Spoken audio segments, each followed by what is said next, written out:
Regular viewers of my channel will no doubt recognize this sight. My MX-5 has 17,500 miles on it and recently changed the differential fluid. In this video, I'm going to change the transmission fluid, so join me today as I perform this maintenance.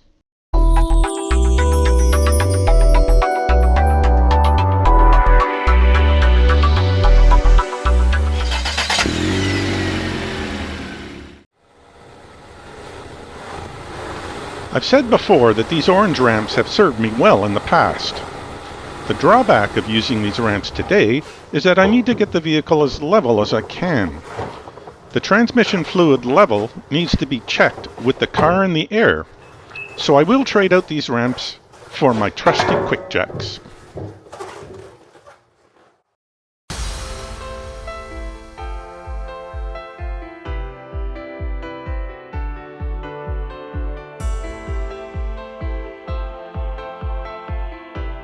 I like using the quick jack system because they not only give me complete access from the front bumper to the rear, but they also raise the car level, which helps with fluid changes such as this one.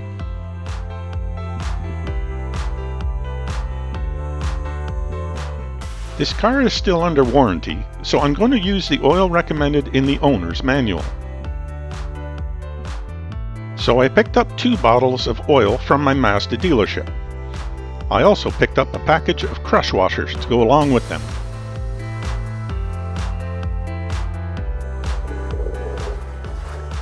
The procedure starts by removing the aluminum center brace held on with 4 12mm fasteners. Now, even though these plates are made of thin material, they add a substantial amount of rigidity, cutting down on the frame flexing.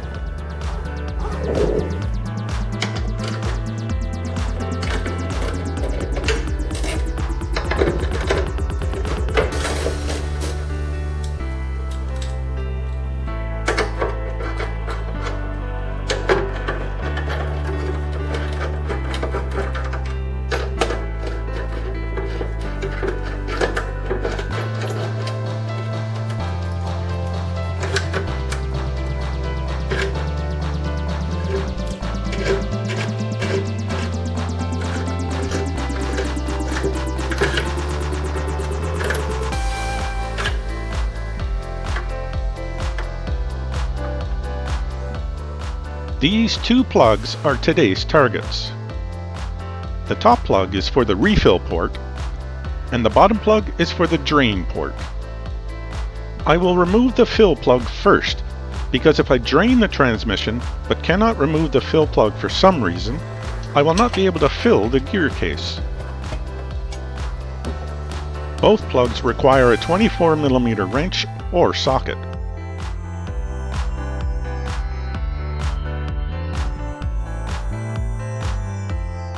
The fill plug has a crush washer and no magnet.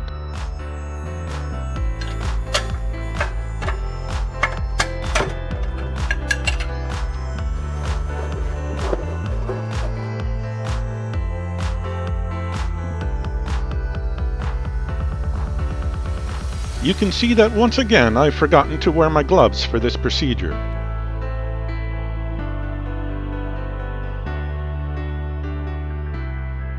The drain plug as well has a crush washer, but this plug also has a magnet built in.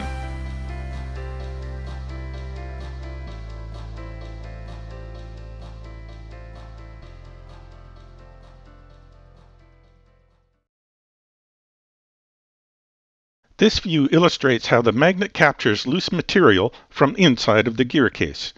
The amount of metal attached is just about what I was expecting.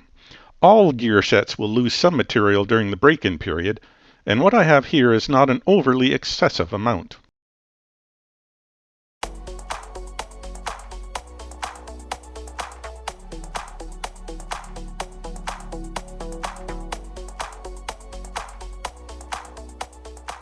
With a new crush washer applied, I simply thread the plug back into the case and tighten it down.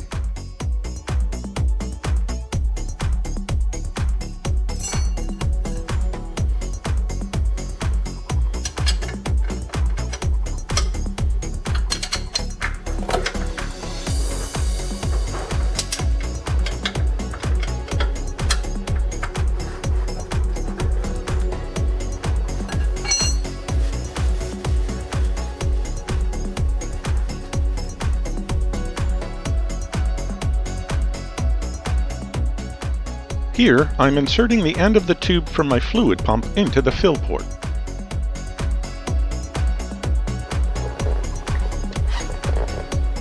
Using my fluid pump, I start on the first of 2 bottles.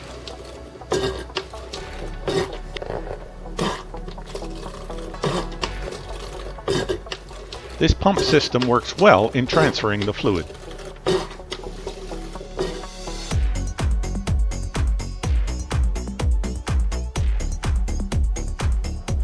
In this shot, I am almost finished transferring the fluid from the second bottle. You can see that the oil is starting to drip out of the fill port, indicating that the fluid level is correct.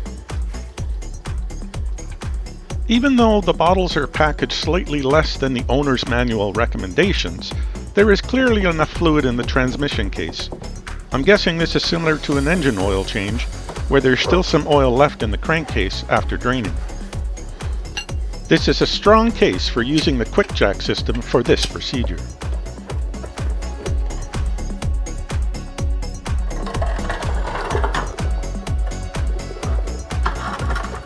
With the fluid change complete, all that is left to do now is to reinstall the center brace. That thick layer of schmoo you see here is my favorite rust preventative. This brace is made up of 2 layers of aluminum plating, so I was able to get this spray deep inside the structure while it was still off the vehicle.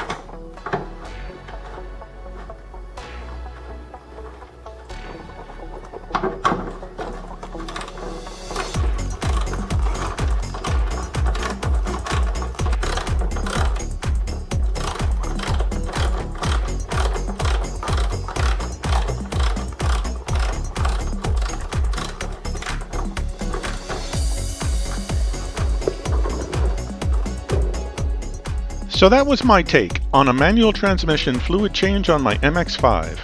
I will be performing this procedure again at the 36,000 mile mark.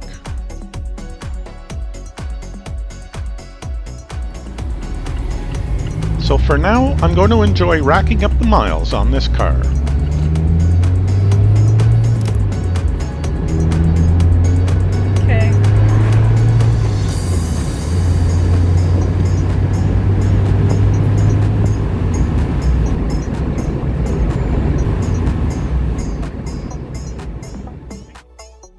Thank you for joining me today behind the red door.